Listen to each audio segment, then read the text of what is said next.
Hello, আসসালামু আলাইকুম। আজকে হচ্ছে নতুন একটা ভিডিও নিয়ে আসছি। সেটা হচ্ছে জার্মান ল্যাঙ্গুয়েজ। আপনার A1 এর জন্য কতটুকু লাগবে? আপনারা বলতে পারেন এটা হচ্ছে সিলেবাস।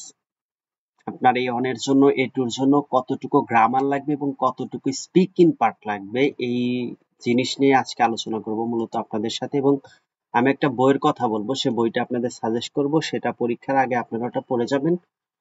বাংলাদেশের ম্যাক্সিমাম স্টুডেন্টসরা কিন্তু এই বইটা পড়েই পরীক্ষা দেয়। সো শুরু করা যাক তাহলে। এটা হচ্ছে প্রথম স্লাইডে হচ্ছে টাইটেল দেওয়া আছে এবং আমরা নেক্সট পেজে চলে যাচ্ছি। এটা হচ্ছে vocabulary topic list for A1। আপনার A1 এর জন্য কতটুকু আপনার ভোকাবুলারি জানতে হবে বা কোন বিষয়গুলো থেকে আপনাকে প্রশ্ন করা হবে। যেমন আইএলটিএস এ যেমন স্পিকিং পার্ট আছে, আপনার ইন্ট্রোডিউস ইউরসেলফ, ফ্যামিলি বা আদার্স যে কোশ্চেন গুলো করা হয় বেসিক লেভেলের। প্রথম অংশে ৩টা পার্ট থাকে স্পিকিং এ, তার প্রথম পার্টে যে প্রশ্নটা করা হয় ঠিক সেরকম আপনার কিন্তু নিজেকে আগে ডিফাইন করতে হবে, নিজের পরিচয় দিতে হবে, introduce yourself, talk about where you live and where you're from, আপনার জন্মস্থান বা এরকম প্রশ্ন টাইপ এখানে দিয়েছে। আপনার স্ক্রিনশট নিতে পারেন এবং এগুলো কি করবেন, স্ক্রিনশট শট নিয়ে আপনারা গুগল ক্রোম ব্রাউজারে গিয়ে সার্চ করে টপিক ধরে ধরে আপনারা নিচে নিচেই কিন্তু বেশ ভালোভাবে ল্যাঙ্গুয়েজটা শিখতে পারবেন।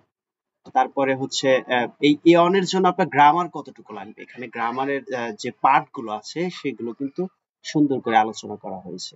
পার্সোনাল প্রোনাউন থেকে শুরু করে আপনার পাস্ট ফর্মের জাইন এবং হাবেং এ যে এখানে দেখতে পাচ্ছেন।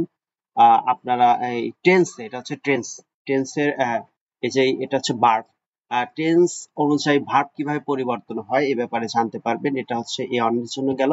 এবার হচ্ছে vocabulary topic list for A2। A2 এর জন্য আপনার যে সবকিছু লাগবে সেগুলো দেওয়া আছে। আর হচ্ছে গ্রামার পার্টটা হচ্ছে যে এইটা A2 এর জন্য। এতটুকু গ্রামার পার্ট পড়লে আশা করছি যে আপনার A2 দেওয়া হয়ে যাবে। সো আর বেশ কিছু আছে, ওগুলো আপনি এমনিতেই পেরে যাবেন। যার জন্য আপনাকে একটা বই ফলো করতে হবে। সে বইটা হচ্ছে এই যে এই বইটা হচ্ছে আপনার A1 এর জন্য। অনেকগুলো সিরিজ আছে, A1 A2 সবগুলো সিরিজ আছে। আপনারা এই সিরিজ টা ফলো করবেন এক্সাম দেওয়ার আগে, এটা ভালোভাবে পড়ে যাবেন।